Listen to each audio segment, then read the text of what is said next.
30 ఏళ్లకే sugar, 35కే heart attack. అసలు మనకిలా ఎందుకు జరుగుతోంది?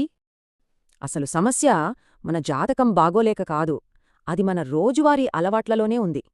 ఒక్కసారి చూడండి, 100 ఏళ్ల క్రితం మన లైఫ్ ఎలా ఉండేది, ఇప్పుడెలా ఉందో. మన తాతలకి షుగర్ జబ్బు పేరే తెలీదు, కాని ఇప్పుడు ప్రతి ఇంట్లో ఒక పేషెంట్. ఎందుకలా? అసలు కారణం మన ప్లేట్లోనే ఉంది.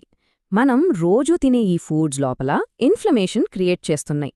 సో మన ప్లేట్లో ఉన్న 3 మెయిన్ విలన్స్ వీళ్లే. వీటివల్లే అసలు సమస్య మొదలవుతుంది.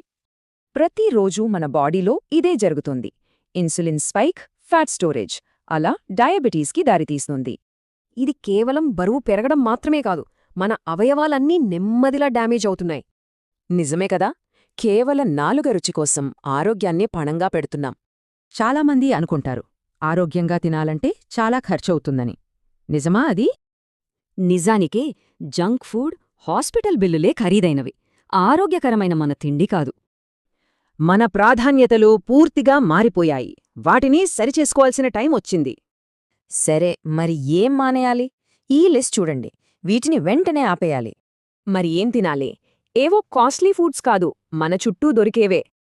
చూసారా, హెల్దీ లైఫ్ అంటే ఇదే. పెద్ద కష్టమేం కాదు, ఈ 4 సింపుల్ రూల్స్ పాటిస్తే చాలు.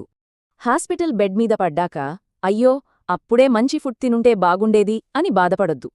మన పిల్లలకు ఆస్తులివ్వడం కాదు, హాస్పిటల్ బిల్లులు లేని మంచి ఆరోగ్యాన్ని వారసత్వంగా ఇద్దాం. సో నిర్ణయం మనదే. తాత్కాలిక రుచా లేక జీవితాంతముండే ఆరోగ్య? ఆలోచించండి.